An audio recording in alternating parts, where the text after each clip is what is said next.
dedicated to increasing your brand exposure.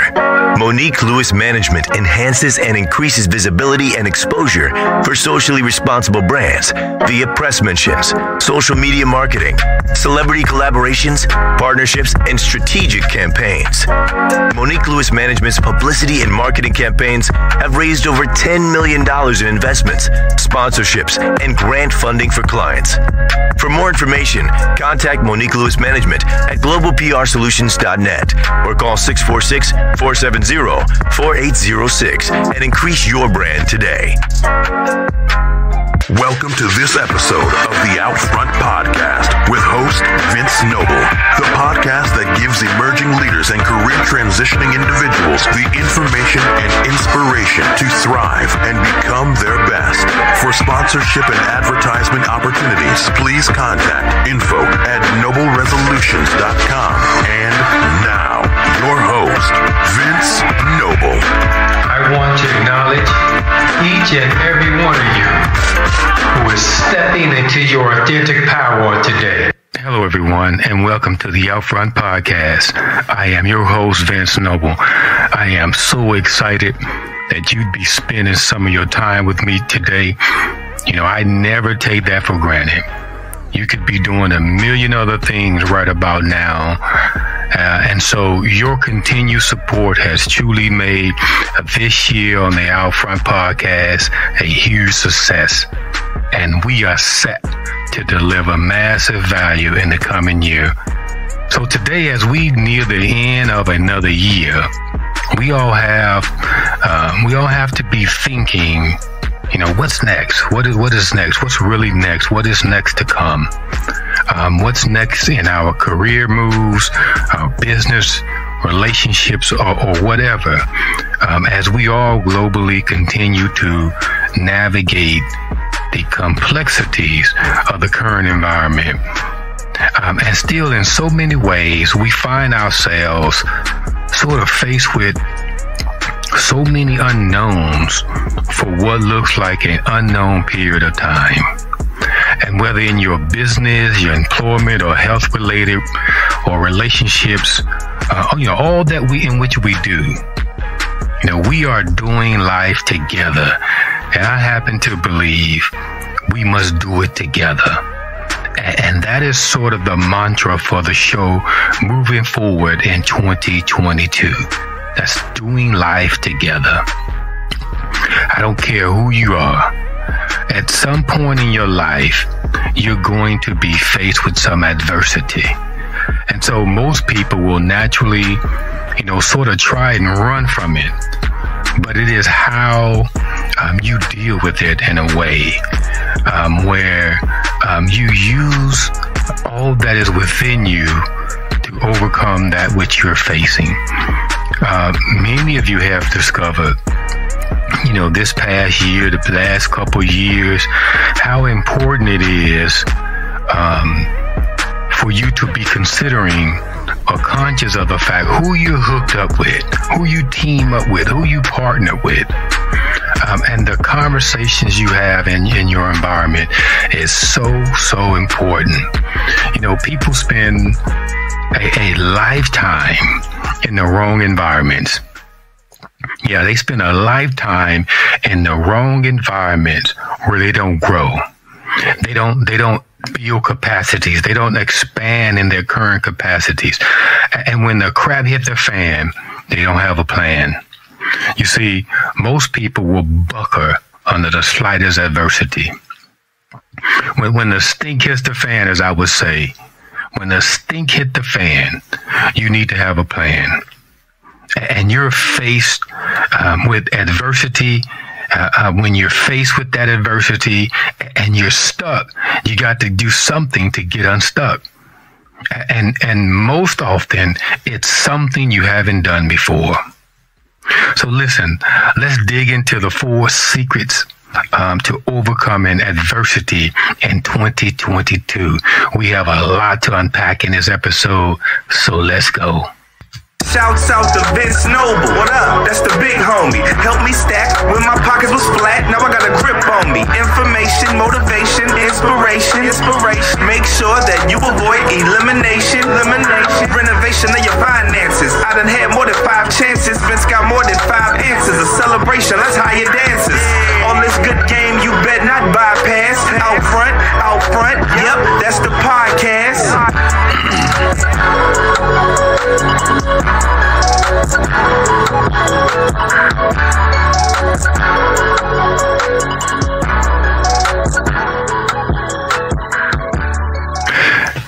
I have grown enough to realize you only can conquer or change what you believe you can change or conquer.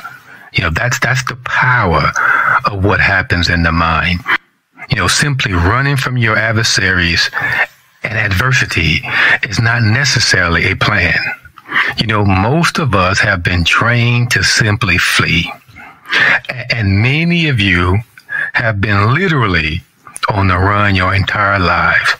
But one thing in addition is very common to us all is that we discover we are more resilient than we give ourselves credit for.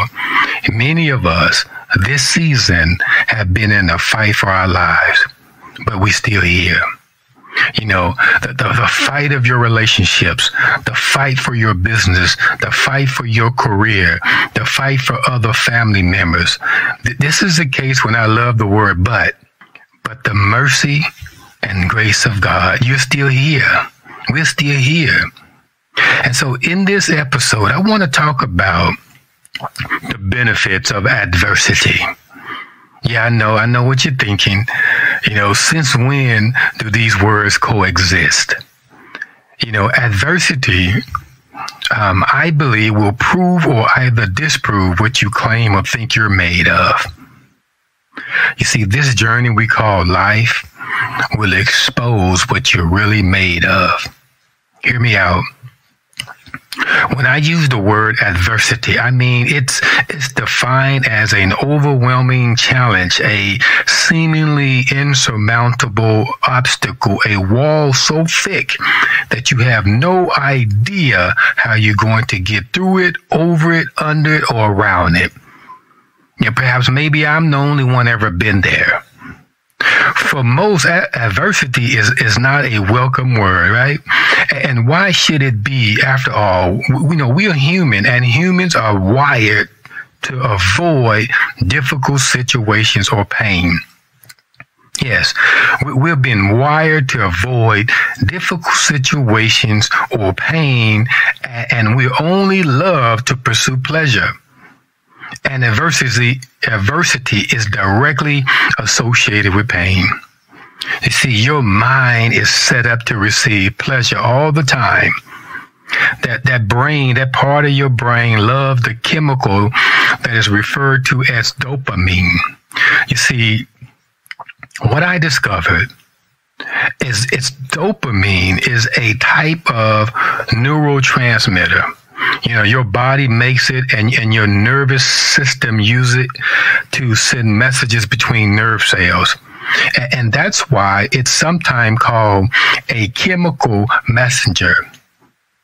You see, dopamine plays a role in how we feel, right? How we feel, specifically pleasure. It's a big part of our uniquely human ability to think and plan. What I discovered is dopamine is associated with pleasurable sensations, along with learning, memory, motor system function, and more. Did you know that? When you feel good that you have achieved something, it's because you have a surge of dopamine in your brain. So it's no wonder when or why folks hear about adversity, their first instinct is to avoid it. It's the opposite of dopamine. It's the opposite of that dopamine feeling. It's totally natural and completely understandable when you react in that way. There's a silver lining to adversity that is critical to know. And although it doesn't feel good, it's not always about how you feel in the moment. And that's why you've got to get your feelings in check, because your feelings are keeping you from getting over your situation and facing what you must face once and for all and making some real progress. You must achieve A before going on to B. So you skip B and try to go to C because you don't want to endure A. See, most of us have a pattern of skipping. We skip things that we don't want to do, and we bypass. but we cause more pain in the long run. It's the confidence you gain from overcoming it that can't be earned any other way. See, this confidence is the cornerstone of your attitude. It's the engine of your persistence, and it stokes your ability to dream bigger dreams. You can't learn the confidence. You can't learn the confidence adversity teaches in a classroom, or by Googling it, or by YouTubing it, or from a book. You can't fake it. You learn it from experience. There's no shortcut, period. The truth is, any one of us can start something. And what separates those who are winning in life from those who are just getting by is the commitment to finish.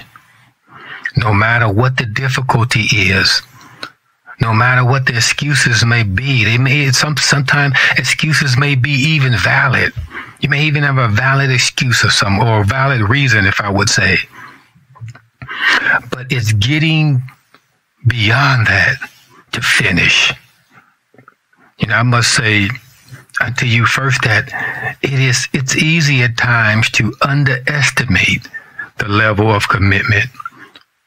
It's easy to underestimate the level of commitment for next level achievement. And most people don't finish because they can't face adversity. When the winds of adversity begin to blow, and they surely will, what are you inclined to do? Do you throw in the towel? Do you stop moving forward? Do you turn back, or just sit in place with no plan to switch in the event you need to? Here's the thing. Overcoming adversity is not a matter of always knowing the answer. It's not giving up on yourself when you have the wrong answer. It's not giving up when things go wrong, right? It's not giving up when you make the wrong move. It's not giving up when things happen outside of your control or your influence. How are you mentally prepared to adjust? It's about making the right adjustments at the right time. And sometimes we refuse to adjust at the right time. It's in the timing. You mentally start waiting for a perfect opportunity, because pushing is difficult. Pushing is difficult, and you tell yourself, this means that you missed the mark. This means you messed up. This means you failed. These are all the messages that we send to our brain. If you want to consistently experience the levels of success you seek, you have to be willing to push at the upper limits of your abilities. You can't find your boundaries if you don't push them. And you'll only know what they are when you fail or fall short. That's what it means to face adversity. Having a vision is good. Having a resolution is good, but the vision has to be big enough to pull you through adversity, to pull you on the other side of your adversity. Nobody's life is a bed of roses, as they would say. We all have crosses to bear and things happen, right? But your dreams have to be big enough to pull you through adversity. Otherwise, it's not big enough. So I want to share with you things that has helped me through the years. And it's how you develop the mindset it takes to overcome adversity on multiple levels. Number one, you must prepare for the journey to be harder than you think it will be. Many people fail because they think it will be easy. If you prepare for the work to be twice as hard, as you think, you're one step ahead of the game. Being optimistic will get you started. There's no clean way to say it. But knowing that you are prepared for when the shit hit the fan, will help you finish. Hear what I'm saying? There's no clean, pretty way to say it. As being prepared and knowing what to do when the shit hit the fan. Let's not play. And again, there is no clean way to say certain things. You know, like a soldier, you learn to train and you expect to fight, and you do that from a leader perspective. You replicate tough battlefield conditions by planning and resourcing tough, realistic training events. Why? Because you expect the shit hit the fan. And you need your soldiers to be prepared to react as second nature and not lay down in the foxhole. Not lay down freaking out that things is going wrong, that we taking on enemy fire, right?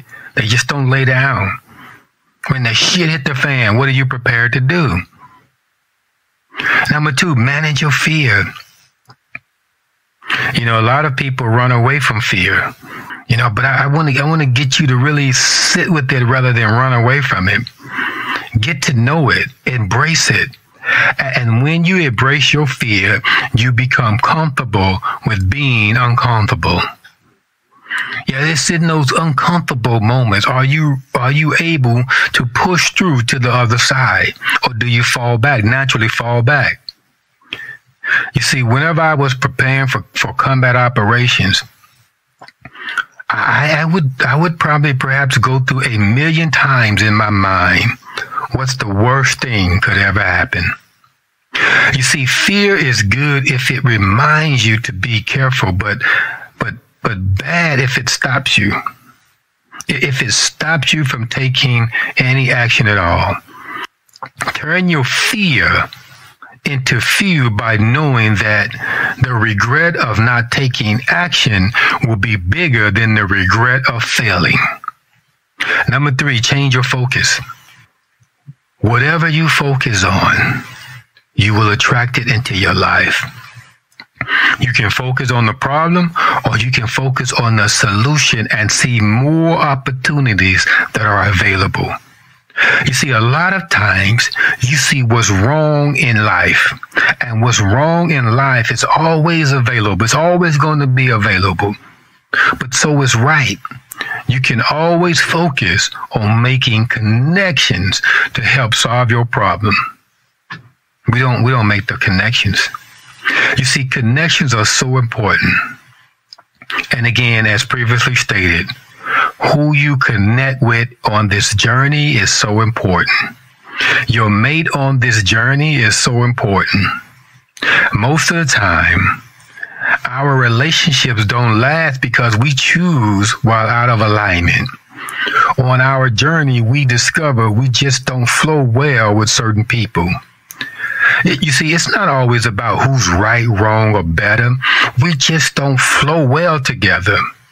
There is no value we deliver to each other. That's helping each one of us cross the goal line. Let's not keep this thing going because of how you make me feel in some other areas of my life. That don't mean anything. But your connections you make along this life journey is so important, and let no one else convince you otherwise. It's about the connections. At the end of the day, it's about the relationships. Number 4, you must find your flow. You can do more in 10 minutes in a flow state than in hours being stressed out. If it feels like you have enough time, take a break and get into the flow. Whatever you do, get into the flow. If you're stressed, it could be because you forgot to feed the king. You forgot to feed the queen. You don't work out. You don't meditate.